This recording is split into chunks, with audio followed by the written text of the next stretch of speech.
We begin today the Mishnah on Daf Chaf Amud Aleph, a little bit further down on the Yamud.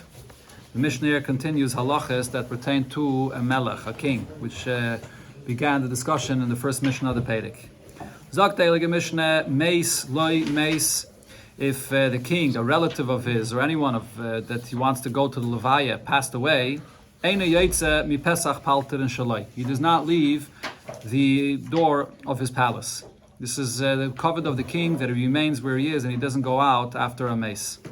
Rabbi Yehuda, however, Rabbi Yehuda says, Im roitze lotzes achar mitte yoitze. If he wants to follow and go to a levaya, he is allowed to go follow out after the mitte, the coffin. Shekei matzina beDavid sheyatza achar mitasei shel Avner. We find that David HaMelech, he did go out by the levaya of Avner. Avner was the general of the army of Shaul HaMelech. And he was actually killed later after David HaMelech was appointed as king. So Avner then was killed by Yoav actually. And David HaMelech went out to his Levaya. As it says, Shenem HaMelech David Hoylech Achar HaMittah, he went after the coffin. So we see even David HaMelech as a king went after the Levaya. So Amrullah, the Chachamim said to Rabbi Yehuda that you can't prove from the Levaya of Avner. Because Loihoya Hadavar Elo Lefayis Sa'am. The reason he went out was to appease the people, which means David HaMelech went out to prove and show everybody that he was not involved in this, that Avner was killed. It had nothing to do with him. Because as we'll see later in the Gemara, there was a concern, there was a reason to believe that maybe David HaMelech was behind this, that he was killed. So David HaMelech specifically went out to the Levaya that everybody should see that he's mourning his death and it was not him. So that was an exception. But otherwise, a king does not go out to the Levaya. Even if it wasn't. Yeah, right, according to the Chachamim. And then when a king, which is an oval, and after the Levaya he comes to eat what's called the Sudas Havra, the first Suda that others bring for him to eat, so Kala Misuban ala Aretz. All the other people, so they sit and recline, sitting on the ground. So to show respect for the king, that they're mourning and sitting on the ground. V'hu, the king himself that's mourning, Meisiv ala Dargish. He reclines and sits on a Dargish. There'll be a long discussion in the Gemara exactly what this Dargish is. Tana Rabbanan, Dargish, the translation, let's wait for the Gemara. We'll see, the Gemara will say. They don't even, do they translate it there in the article? No. Okay, so we're good. Zok the Gemara, Tana Rabbanan. We learned in a Braise. Mokim shenagu lotzeis, noshim lotzeis achar mitte. In a place where the custom is that the women, by Levaya, they go behind the coffin, Yaitzeis, they go out behind. Lifnei Amitta, where the minig is that the women go out and they go ahead of the coffin, Yaitzeis, they go out like that. So it depends on the minig where the women go out by Levaya. Rabbi Yehuda says, La'olam noshim lifnei Amitta Yaitzeis, that the women by Levaya always go ahead in front of the Mitta. Shekei matzinim beDavid, as we find by David HaMelech, what the Gemara spoke before in the Mishnah, sheyatza achem mitasa shel Avner, that David HaMelech himself, he followed behind the Mitta by Avner, Shenem, as it says, V'Melech David hoylech achar Mitta, that he followed behind the coffin of Avner. So if David HaMelech is behind, it must be that the women were on the front, because David HaMelech would not go behind the Mitta together with the women. So therefore, from there we see that the women go in the front. Okay, and Taisus over here says, the point that the Gemara is discussing over here is that we want the men and the women to be separate, but the question is, should the women go on the front, and then the men are standing behind, and they're facing the women that are in the front? It's not maybe appropriate. So Taisus says, by a Levaya, it doesn't matter. Okay, so now Amru Loi, Chachamim responded to Rabbi Yehuda and said, Loi hoya davar el lefais esam. Similar to what we learned in the Mishnah, over there by David HaMelech, when he followed by the Levaya of Avner, he only went out to appease the people. And when they were appeased, they saw that David HaMelech, he was mourning the death of Avner, and he did not kill him. And what happened was, David HaMelech, when he was accompanying, he went by the Levaya of Avner, he made sure that he should be noticed, he should be there by the men, and he went also by the women as well. And then v'yatsa mibein anoshim v'nichnas lebein anoshim shenamar, as the pasuk then goes on to say, vayedu kol ha'am, all the people saw v'chol Yisrael, all the Yidden, ki lehoisa melech me'amelech lahamis es Avner, that the fact that Yoav killed Avner had nothing to do with David HaMelech. So in that case, when it says that David HaMelech was walking behind the Mittah, it's not because the women were on the front and he went behind. He actually went behind by the women, and he went also in the front so that everybody should see that he is going out to the Levaya of Avner. Darash Rava, in connection to this, Rava Darshan, what's the meaning of the pasuk where it says, "Vayavei kol ha'am lahavres es David"? After Avner died, so then all the people came lahavres es David. Now lahavres refers to this suda savra, the suda that you eat after a levaya. So now ksiv lahachres, the ksiv of the pasuk, it's written with a chaf, which is read as lahachres. But the karina lahavres, the way it's pronounced though is lahavres. Okay, now this Kriya and Ksiv, we don't have it in our Psukim, but this is what the Gemara here says, that it's written with a Chaf and it's read with a Vase. What does this mean? In the beginning, the people came after the Levaya to David HaMelech, they actually came to take revenge, to kill him for being the one that they thought David HaMelech orchestrated the killing of Avner. But in the end, they saw that it wasn't David HaMelech that was behind this at all, they came to bring him a Sudas Havra after the Levaya of Avner. Some say that from here you see an interesting thing, that Avner was not any relative b'chlal to David HaMelech, but apparently he was a close friend of his. So you see from here that even by a levaya of a very close friend, there is a concept of a sudas havra that applies, not only by a relative. Amar Rav Yehuda Amar Rav. Rav Yehuda said in the name of Rav, so mipnei ma nenesh Avner. So what's the story with Avner? As I mentioned, Avner was the general in Shaul HaMelech's army. What's the reason he was punished that Yoav killed him? Answers the Gemara, because he should have protested against what Shaul HaMelech did, and he did not protest. So this is protesting regarding what? This refers to the case where Shaul HaMelech killed a whole city, Noiv Ir HaKayanim, because when David HaMelech was escaping from Shaul, and he came to the Noiv, and they gave David HaMelech what he needed. So Shaul HaMelech considered it to be a rebellion against him. That David HaMelech was rebelling against Shaul HaMelech, and the city supported David HaMelech, so he saw it as a rebellion against him. If they're meited b'malchus, they're chayiv misa. So therefore he went and killed the whole city. Now, Avner, which was the general of Shaul's army, was able to protest against what Shaul HaMelech did, that he shouldn't kill the Noiv Ir HaKayanim, and he didn't protest. That's why he got this einish of misa. Rabbi Yitzchak, however, Rabbi Yitzchak argues and says, Micha, he actually did protest against Shaul HaMelech, but he didn't listen to him, and he killed the city anyways. Both Rav Yehuda and Rav Yitzchak, they darshan the same pasuk, and they interpret it different ways. So the pasuk says, "Vayekainen HaMelech al Avner," that David HaMelech, he was lamenting about the death of Avner, and Vayomer, and he said, "Hakamais novel Yomus Avner. Avner should have such a kind of death, such a despicable death.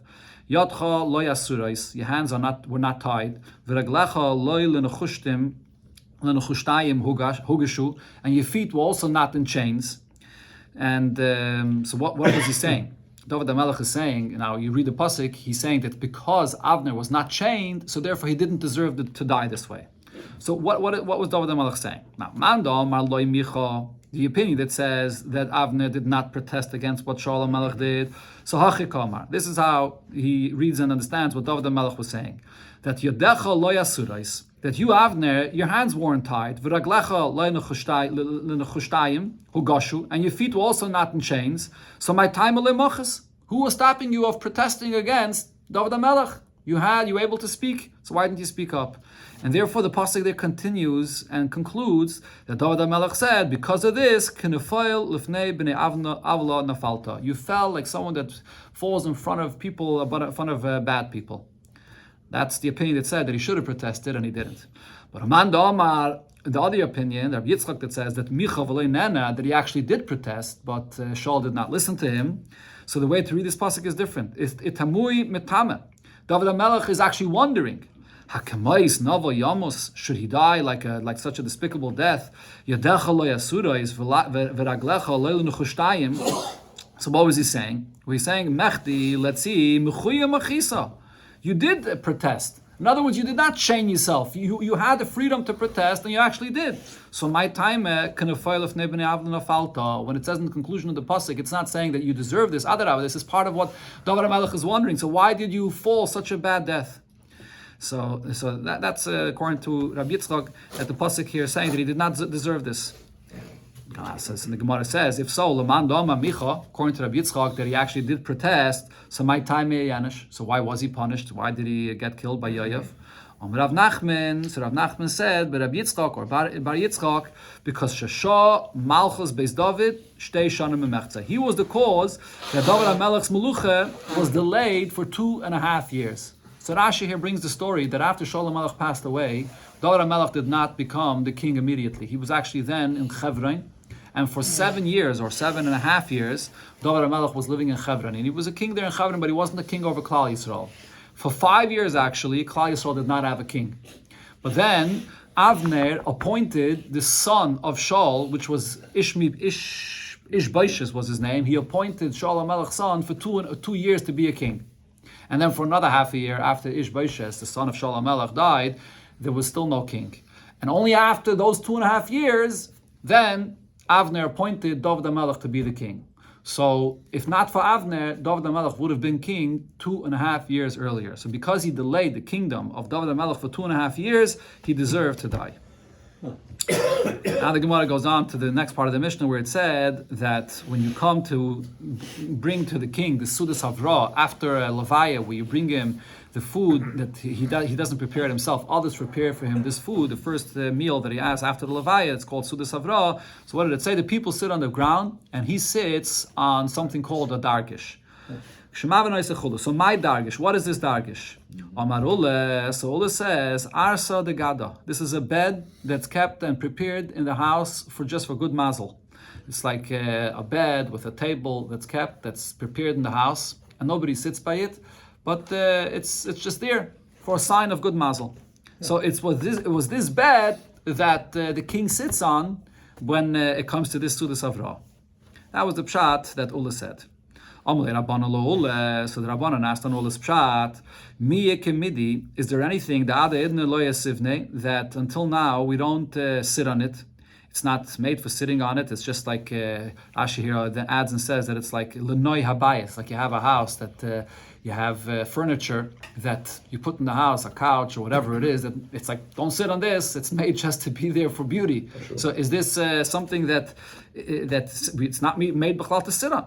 And now, because by this Avelos, by the king, so now he should sit on it. Why should he sit on it? It's just made for the beauty of the house. Maskef lo Rava. So Rava asked on this question that the Rabbanan asked to Ula, and he said, "My kushya, what's the question that we're making this exception that the king sits on this bed now at this time?" Dilme, maybe I could just say that midi dahava achilu shtia. Just like the meal itself, the food and drink that he eats at this meal is also different than usual. Until now, until now, the people don't come and prepare a meal for the king to come and eat. But by this Sudas Havra, others come and prepare them food for him and the drink that he eats from them. So we could say the same thing regarding the bed that he sits on, this dargish, that it's something that's usually not used at all. But over here, the king, he can't sit on the floor because it's not the covet for the king to sit like a regular oval on the floor, and he sits on this bed that's usually not used. Hello, so therefore the Gemara says, Ikashia, if there's a question on the pshat that Ula said regarding what this dargish is, hakashia. The question about this dargish is as follows. Dargish, it says in the Braise, another halacha about a dargish, that this dargish, usually by an oval, so all of the beds or the chairs or the benches that that you sit in the house, so you're supposed to turn them upside down. But this dargish, the Braise says, it does not have to be turned down, upside down. Ella zaykva, it could be just turned on its zaykva, you stand it up on its side, but it doesn't have to be turned upside down. The question is, why not? According to the Pshat of Ola, what is this dargish? This dargish is this bed that's kept in the house for a good mazel or for the beauty of the house. Why isn't it turned upside down like everything else? If you're going to say that it's this bed that's made for good mazel or for the beauty of the house, why is it different than everything else? Why isn't it turned upside down? That's the question on Ula, according to his interpretation of what a dargish is. V'hatanya, and the Gemara goes on, but we learned in the Braise, hakoifes mitasai, by a novel when he has to turn the bed upside down. Lo mitasai b'lvadu kaife, it's not just a bed. Elokol mitas sheyesh lo b'toich beisai. All beds in the house who kaife have to be turned upside down. So why is this dargish, according to Ula, an exception? But on this the Gemara as well says it's not a question on Ula's pshat. My kushya, what's the question?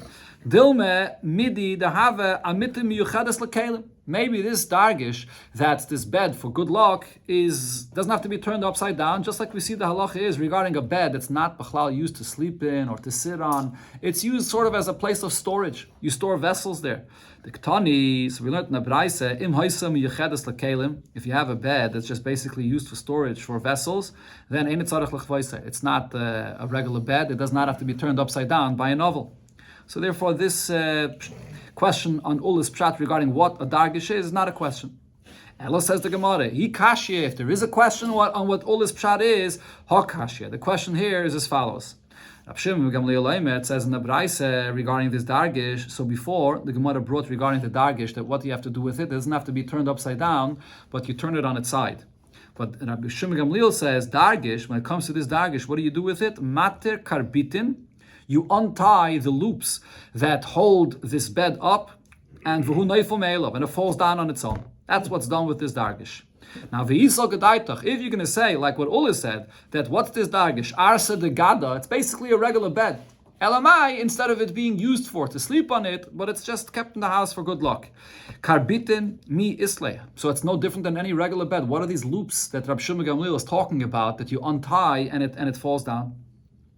So because of this question, Elo ki osir Ravin, when Ravin came, so Amar, so he said a different pshat what this dargish is. And he said, Amalei Ahumer Rabbanan, one of the Rabbanan told me, Rav Tachlife Shemei, his name is Rav Tachlife, that he used to go often to the marketplace of the ones that work with the leather and the hide of animals. And Va'amalei, or Va'amali, he said to him, that what's this dargish over here? My dargish, Arsa de Tzala. It's a bed where it's made from a hide, from a piece of leather that you spread out. In the place where we put the mattress for the bed, you have the frame of the bed, the posts of the bed, and then you have the place where we would put the mattress. So they didn't have a mattress in those days, but over here in this bed, the way it was made was, it was a leather spread across that they tied to the posts of the bed. And like it said before, that it was looped in, and that's how it was tied. And that's what Rav Shimon Gamliel is saying, that you just untie those loops, and then the bed, it falls down. That's what Rav Shimon Gamliel is saying. And Rashi here explains that the reason why Rav Shimon Gamliel says, and even according to the Chachamim actually, this kind of bed, you don't turn it over just like every other bed, is because it's different than every other bed. By every other bed, the posts of the bed extend upward above the place where you sleep on it. Like usually you have the posts around the bed, it extends upward. So if you're going to turn it upside down, the actual place that you sleep on, the mattress or whatever it is not going to touch the ground when you turn it upside down. Because those posts are it's going to lie on its posts it's not going to get all dirty. But this bed that was tied to the posts, it didn't have any posts that went above that place where this leather was spread across. If you're going to turn it upside down, it's going to get all dirty from the ground. Especially in those times, they didn't have the finished floors the way they have it in the house today. So therefore the Chachamim said, you just turn it on its side. You don't have to turn it upside down. And Rav Shimon Gamliel says, if you're concerned of it getting dirty, so then just take out the loops and untie it, and it'll just drop to the floor. It's not going to be upside down. The place that you're sleeping on is not going to be on the dirty floor. Just allow it to just drop to the floor. That's the story with this dargish. So this is the dargish also that the king sat on by the time of when he was by the Sudas Avraham. Amar Rabbi Yirmiyah, Amar Rabbi Yechanan. Rabbi Yirmiyah said the name of Rabbi Yechanan that the dargish, this bed, this dargish, sirugoi mitaychai. So the way it's tied, what they spread across, this leather sheet that they spread across, the way it's tied to the posts of the bed, it's tied. There was holes actually going through the posts, and there was what was sticking out from the leather. It was sticking out strings that went inside the holes of these posts, and then that's how they tied it in a loop that it shouldn't fall out. However, a regular bed, siruga me'al gaba. A regular bed has whatever you spread across. Not leather, whatever other material you spread across, you tie it around. It's wrapped around the post, and that's how you support it, that it should hold on the posts of the bed. But it doesn't go through a hole. That's the difference between this dargish and a regular bed. Okay, so by a regular bed, it's not so easy to just untie it that it should fall down, and therefore you turn it over, and it has also higher posts. But by this bed, this dargish, it doesn't have those higher posts, and it just goes through a hole, and there's a loop that you make in order to keep it there, so you can just untie the loop and easily take it apart. Some actually say that this dargish was actually something similar to what we use today as a folding bed. It was sort of made for traveling, to have some kind of a folding bed, and it was easy to collapse and take apart and to untie it. So Meisvei, the Gemara asks on this pshat, the way it describes here, the difference between a regular bed and this dargish bed, that it says in the Mishnah, Kol Kli Eitz, that is, Me'emes Mekabel Tumah. When you have wooden vessels, from what point will it be Mekabel Tumah? The halacha regarding any vessel is not until it's a finished product, it's a full keli, is it Mekabel Tumah. So at what point do we say that Kli Eitz is going to be a finished product, that now it's Mekabel Tumah? So hamita, a bed, v'ho'arisa, and a crib for a baby, mishi yishufim b'ayir dog. When the wood of this bed will be finished, with they use the oil of the fish to give it that finishing shine on the wood. That's what's the finish of the bed. Now, but if you're going to say that by a regular bed, in those times the way they spread the sheet over it was that they wrapped it around the posts, and that's how it held up. So Lomali shifas oira dog. What was this? Why are you saying that the finishing touch of this wood of the post is that you put the shine on it? But anyways, they're wrapping around this post. They're wrapping around the sheet, the spread of the bed is being wrapped around it, so it's covered anyways. So what's the point of making it shiny? So why is that the finishing touch of the post of the bed? So therefore the Gemara says it changes a little bit the difference between how a regular bed is made and this dargish bed. Both by the posts of a regular bed and the posts of this dargish bed, they had holes inside the posts. And they had the strings that they attached to the posts to hold it up, went through these holes. Now, they had a string that went in and then out of these holes, and that's how they tied it. It wasn't wrapped around the post, but it went through a hole. And therefore, the actual posts themselves were exposed, and therefore it was exposed, and therefore they made it shiny. But dargish ayuli va'afuki ba'av keseh. However, this dargish, it did not go in and out of this hole. That's not how they tied it. But there was a loop that was made in the posts of the bed, and they put the leather inside that loop that held it up. And as soon as you take apart the loop, it would fall apart. So therefore, it was easier to take apart this dargish bed. Okay, and also another detail which is different from the regular bed, as mentioned before. The regular bed has higher posts, and the dargish does not have those higher posts that go above the bed. Okay, I'm not 100. I don't have the 100% the clear picture of exactly how I was looking to find. Do they have a pic? They don't even have a picture there. I was looking to find if someone has like a. It does. They have a picture. I didn't see a clear picture for this, but this is. But the point is that it's made in a way that has this loop, and it's easier to take apart. It's like what we have today, sort of like a folding bed. Okay, the Gemara finishes off regarding the halacha regarding this dargish. The Gemara before brought two opinions regarding this. Oh, they do have a picture of it over there. Okay, maybe I'll take a picture later and post it. Okay, so the Gemara before brought two opinions regarding an oval, what you do with this dargish bed, whether you have to stand it up on its side or you just release the loops and it drops down. So Amar Rav Yaakov, Amar Rav Yeshua ben Levi, halacha k'Rav Shimon Gamliel. We paskin like Rav Shimon Gamliel that you release the loops. Amar Rav Yaakov bar Ami, Mito, another halacha regarding an oval in the bed that you're usually supposed to turn upside down. So this bed here, shenaklitei yotzin, that has posts that come above it, and then on those posts there's a canopy above it. So sometimes you have these posts that they're not attached to the bed. So by an oval you could just move it to the side and turn the bed over. But if we were talking about a bed that the posts are attached to the bed, so you can't really turn it upside down. You're gonna have to take apart the whole bed for this. So zoikva v'dai, you just stand it up on its side, on the narrower side of the bed. You stand it up that way, and that's enough by the case of an oval. Zok Teilige Mishnah, continuing halachas that are connected to a king. Umaitzi l'melchemes harishus, the king that wants to go out to war, and this is a melchama that's harishus, right? When you're fighting to conquer Eretz Yisrael, or in a case where you're fighting because Yidden were attacked by enemies and they're fighting, so then that's a melchemes mitzvah or melchemes chayva. But over here, melchemes harishus, the king that wants to go out and expand and conquer more territory, so he goes out to war, al pi bezin shel shivim ve'echad. He has to get the advice and the agreement of the Sanhedrin of 71. Another thing about a melech, he can break through any boundaries, go through any property, any field, any vineyard, to make a path for him to travel. And nobody could protest against them. Derech HaMelech, and the way where the king goes, through any place he goes, ein l'shir. There's no amount of how wide the way that he goes is.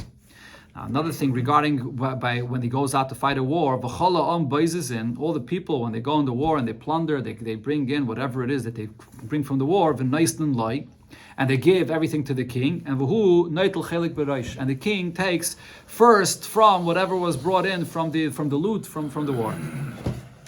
So the Gemara asks on the first halach of the Mishnah that it says that the king has to consult with the Sanhedrin. Tanina Chadazimne, we learned this already once before. This is the Mishnah, the first Mishnah of the Masechta actually said, you don't go out to a war that's just a Rishos, based on what the agreement of the Bezdin, the Sanhedrin of 71. And says the Gemara, since in this Perek, the Mishnah is telling us all the halachas that pertain to a king, so therefore Tananami Metzion L'Melchemes HaRishos. So it mentions this detail as well, that he goes out to Melchemes HaRishos only by the advice of the Sanhedrin. Amar Rav Yehuda Mashmuel. Rav Yehuda said at the name of Shmuel, Kol ha'amor beparshas Melech. Everything that is written in the Psukim in the Parsha of the Melech. Now, what is this referring to? This is in Shmuel, where the Yidden asked Shmuel to appoint for them a king. And the pasuk there actually says that Shmuel was upset with the Yidden that they're asking for a king. Shmuel says, "Why are you asking for a king like all Goyim that have a king?" Until that point, they did not have a king. And not only that, Shmuel goes on to say to them, "You want to have a king? The king will have the full control over you and over everything." And he says, if you have a king, he'll take your sons to work for him and and your daughters to work in the field and to work for everything else. You'll become slaves for the king. So do you still want a king? And there's a whole arichas over there in the psukim for this. So on this, Shmuel said all those details that it says there in that parsha. So melech mutabai, it actually means it literally that a king has the right to go and enslave anybody, from sons and daughters and everybody to come and work for him. Rav Omar, however, Rav argues and says, no, lo nemra parshazu, when it says all these details that Shmuel told the Yidden that the king is going to enslave all your children, it was only said, ela la'ayim aleim, just to scare the Yidden. Shenemar, as it says, Saim tasim alecha melech, that you should appoint and place a king upon you, should tehei a mosli alecha, that you have to have the fear of the king upon you, and that's what Shmuel was trying to do, but not that literally a king has the right to go and enslave all people for him. Says the Gemara Ketanoi, the argument here between Rav and Shmuel is also machlekes Tanoim. So the Brisa says, Rabbi Yosi said, Kol ha'amor b'parshas Melech, what it said in that parsha and by Shmuel about the king, Melech mutabai, a king is allowed to do all of this. Rabbi Yehuda says, Lo nemra parsha zu el kedei la'ayim aleim. What's written there in this parsha was only to scare the Yidden. Shenema, as the pasuk says, Saim tasim alecha melech shetehei emasei alecha. Now, v'chein hoyer Rabbi Yehuda, the Brisa continues that Rabbi Yehuda said, Gimel mitzvahs nitztava Yisrael b'knisasan la'aretz. When Yidden entered into Eretz Yisrael, they had actually 3 mitzvahs that they had to fulfill. And one was l'hamid lehem melech, to appoint a king, u'lahachre zarish al Amalek, and then that the king will wipe out all descendants of Amalek, and then v'libnis lahem beis ha'bechira, and then to build a beis ha'mikdash. And as the Gemara will soon discuss this in more detail, this was the order, the way it has to be done. First a king, and then Amalek, to get rid of Amalek, and then to build a Beis HaMikdash. Rav Neiroi says, so this is going back to the parsha over there by Shmuel, that, so what the question that Rav Neiroi here is really addressing is, the question is in the pasuk in Parsha Shoftim it says, Saim tasim alecha melech, as the pasuk the Gemara just quoted. It's a mitzvah to appoint a king. So what happened? Why was Shmuel so upset with the Yidden when they asked for a king? And Shaul said, "You're asking for a king like all Goyim, Kechala Goyim." What was the problem he had with this? So Rav Niroi says, "Leinemra parshazu el keneged tarumasan." This was only said because of the Yidden that they were complaining. Shenema va'amarta asima alai melech, that the Yidden said that we should have a king like all other nations of the world. So because Yidden were complaining about this, so therefore Shmuel was upset about this. So even though it was really a mitzvah, but because Yidden were complaining, so therefore Shaul HaMelech responded this way. Tanya, and another brayso we learned about this, that Rabbi Eliezer said, why was Shmuel, that is, not happy with the Yidden when they asked for a king? Zekanim shebedar, the elders in that generation, kahaygen shalu, they requested that they should fulfill the mitzvah to have a king. They requested this properly. Shenamar, as it says, Tana lanu melech l'shaftenu, appoint for us a king that will judge us. But then it was the other Yidden, the Amaratzim amongst the Yidden, Kilkalu. They said they requested a king in an improper way. Shanamar, as it says, V'hayinu gamanachnu k'chol hagayim, but we're going to be as well like all nations of the world. V'shavteinu malkeinu v'yetzi lefaneinu. He's going to judge us and he'll go out in war in front of us. So the Rishonim say the reason why what they asked for was inappropriate because what they wanted is that to have a king that should fight wars for them, to protect them. And they did, which means they did not have the proper betochen in the Eibishter, that the Eibishter is going to take care of them. They wanted a king that should take care of them. That's why Shmuel was upset with the Eden at that time. Okay, this question that the Gemara addresses here, why Shmuel was upset with the Eden that requested a king, is also addressed in the Maimer from the Tzemach Tzedek and Derech Mitzisecha, on the mitzvah of Minui Melech. He asks this question, and there he explains that the union of a Melech, there's different levels of a Melech. A Melech is a person that's really completely bottled to the Eibishter, and his position is to elevate Yidden to also have Yiras Hashem on his level to be bottled to the Eibishter. And when it says in the Pasuk, the Parsha of Soim Tasa Melech HaMelech, the purpose is that Yidden have to have Yiras Hashem, the basic Yiras Hashem on their own level. And the Melech is supposed to elevate Yidden to a Yirah Yillah, to a higher level of Yirah. That's what a melech is supposed to do. And here, when the Yidden asked for a melech, they asked for a melech that we need a melech for the basic level, to have a melech, because otherwise, Ishris Re'eu Chaim Beloy, there won't be any law and order, and so on. So therefore, Shmuel was very disappointed in the Yidden that they want a melech on the lower level, similar to the way it is by all Goyim. Tanya and Abraisa, we learned, going back to what was mentioned before, Rab Neroi said, or Rab Yehuda actually said, Rab Yesi said, Shalosh mitzvahs nitzav Yisrael b'knisas and la'aretz. Yidden were commanded to fulfill 3 mitzvahs when they entered into Eretz Yisrael. Lahamad le'melech, to appoint a king, L'hachriz arish al-Amalek, and to wipe out the descendants of Amalek, V'livnis le'em beis abchire, and then to build a beis hamikdash. And now ve'eni yedeya eizement chila, I wouldn't know which mitzvah do they have to fulfill first. But now, when you look in the Parsha of Amalek, Yeshuaim, when it says, Ki yod al case ka milcham al Hashem ba'Amalek, the Hashem says, I have my hand on the case, which is kisei, a throne, and this is the milchama that the Hashem has for Amalek. Havoimer lahamad lahem melech tchila. The first has to be a throne, which refers to a king, because ve'en kisei el melech. The kisei, the throne, refers to a king. Shanam, as it says, vayeshev shloime al kisei Hashem. Lamelech. And Shlomo was sitting on the throne of Hashem to be king. So therefore, first comes a king, and then afterwards Amalek. But still, Vadayin any Yedeya, I still wouldn't know, Im Livnis Lehem Beis HaBchireh, once you appoint a king, so do you first go and build a Beis HaMikdash Tchila? Or you first have to wipe out the descendants of Amalek. But then the Pasuk says that that Hashem left, that Yidden were left alone from all their enemies. And then Hashem chooses the place where you build a Beis HaMikdash. So from here we learn, first you wipe out Amalek, and then you build the Beis HaMikdash. And we see that David HaMelech said the same thing, that Vayehi, Ki Yashav HaMelech David beBeisai, he sat in his house, and Hashem and he was left from all the enemies that he was fighting for all the years around him. And then Uksiv, then he wanted to build a Beis HaMikdash. Vayema HaMelech al Nasan HaNavi, Re'eina anoichi yoshev bebeis harazim v'gaimer. David HaMelech is saying, look, I'm living in a house that's built with wooden walls, and the Arain, where is the Arain being kept? It's being kept still in a Mishkan, which is the Lashon the Pasuk over there. The continuation says that he says that the Arain is in a Arain Elikim Yoshev b'toich ha'yiriyah. It's still in the Yiriyas, which is from the Mishkan. So we see by David HaMelech as well, after he got rid of all the enemies in Amalek, that's when he was ready to build the Beis HaMikdash. So these 3 mitzvahs here that it speaks about when the Yidden enter into Eretz Yisrael, the Rebbe also spoke about this once by Riches Gedailot, and look at the Sichas Chelik Tezai and Parshas Truma, and the Rebbe there explained that it's not just 3 separate mitzvahs that have this seder of first the king, and then you get rid of Amalek, and then you build a Beis HaMikdash. But these 3 mitzvahs are interconnected with one another. The shleimus of one mitzvah is only by the other. It's not just stam a seder for the gavra. They're actually interconnected with each other. They're all really one point to bring the melucha of the Eibishter in Eretz Yisrael, and really then in the entire world. And the first step is a melech. Even on the lower level of the melech, to have law and order, at least the level of Yireh Tata, the basic level of Yireh from the Eibishter.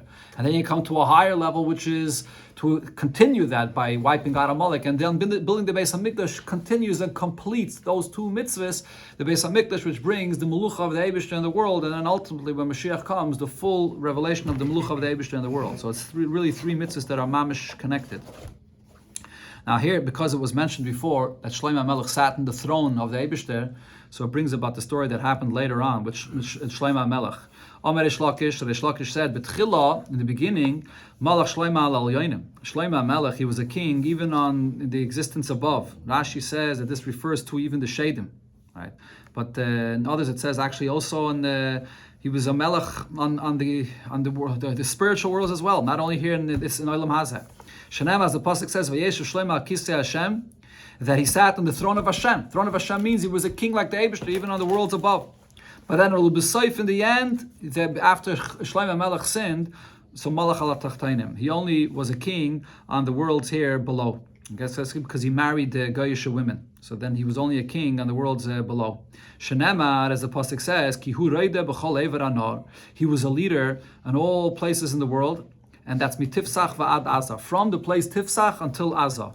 What does this mean? So Rav and Shmuel argue about this pasuk. Chad Omar, one says Tifsach b'seif ha'olam, va'Azah b'seif ha'olam. When it says from Tifsach until Azah, it's because they're in two different parts, two different ends of the world, and it's saying that in the beginning he ruled over the whole world.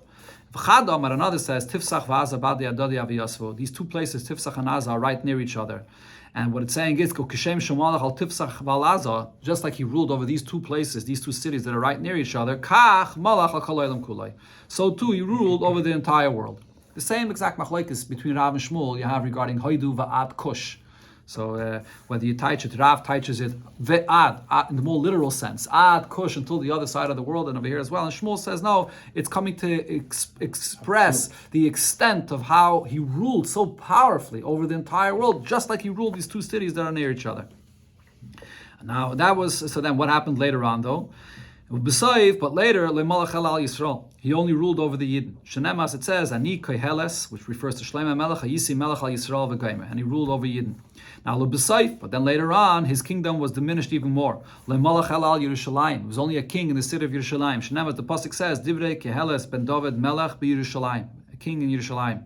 And even further, Lemalach al Mitasai, he was only a king, and he ruled over his own space, his own bed. Not over Yerushalayim either. Shanema, as the pasuk says, Hine mitasi shel Shlomo v'Gaimer, the bed of Shlomo Melech. But then even further, le'malach al makloi. He only was a ruler. He had his own stick with him. That's it. And this is when the Ashmanai, the king of the Shadim, came and threw Shlomo Melech out of his throne and out of his palace, and he only had his stick with him. Shanema, as the pasuk says, Zeh hoya chelki mikol amali. This is all I have with me from all of my toil. He just had a stick with him. So now the Gemara actually brings two opinions about this. Rav and Shmuel argued about this. Chad Omar makloi. One says it refers to his stick that he had with him, and V'chad Omar, another opinion says gundai. All he had with him was his cloak. That's it. He had nothing else with him. He was kicked out of the palace. Now the question on this though is, what happened later on? Hadar, did he return? Did Shlomo Melech ever return to his throne? Or Hadar, or he did not return? So Rav and Shmuel argued about this as well. Chad Omar Hadar, he did return. Chad Omar, another opinion is Loi Hadar, he never returned. Now Manda Omar Loi Hadar, the one that it says he did not return, Melech, Malach, and Vehediet. First he was a king, and then he became like a regular person, and he never came back.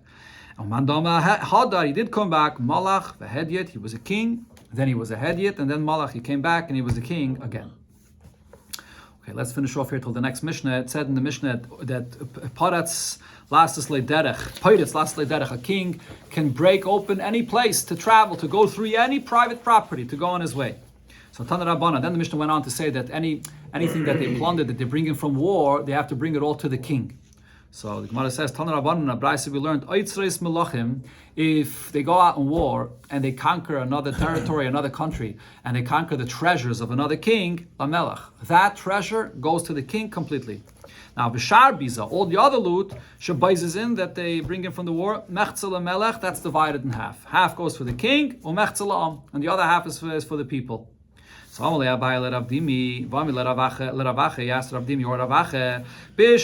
first part of what is said here in this Braisa, that the treasures of a king go to the king. So that's understood. That makes sense. It's the normal that the treasures of a king of another country that's conquered should go to the king. But Elashar Biza, the rest of the loot, Shabbais in that we say that Mechzel Melech, it's split. Half is for the king, and Mechzel and half is for the people. Minalam. From what's the source for this to say that we split this? And says the Gemara, the Chsiv, because there's a pasuk where it says, and this is talking about when Shlomo Melech was anointed and appointed to be the king. Here, you have to, one more page. They have the, yeah. So when Shlomo Melech was appointed to be king, the pasuk says, "Vayimshechu Lashem lenogid," that he was appointed to be a nogid. Nogid over here means to be a king. And then in that pasuk, it also mentions about the Kohen Gadol. Uletzadaik, and then Sadaik, he was also anointed to be the Kohen Gadol. L'tzadik l'kohen, that's a continuation of the pasuk there. Okay, so now, why is it saying both together, Shlomo Melech and the tzadik, the Kohen Gadol? Because makish, nogid l'tzadik. We compare the two to each other. Ma tzadik, just like by tzadik the Kohen Gadol, what's the halacha by a Kohen Gadol? We're talking here about the lechem aponim in the Beis Hamikdash, which were the 12 breads and the lechem aponim. So the halacha there is mechzaloi. Half goes to the Kohen Gadol, 6 breads, or mechzalecha, and the other half goes to the brothers. Actually, the Gemara in Yuma exactly explains it's divided, but aponim over there it's half and half. So af nagid, so too when it comes to a melech, mechzaloi or mechzalachiv, it's divided. The loot that is divided, half for him and half for the brothers, half for the people. Now, for tzaddik gufim in Olam, regarding tzaddik, which is a Kohen Gadol, how do we know that the breads of the lechem aponim are divided half and half?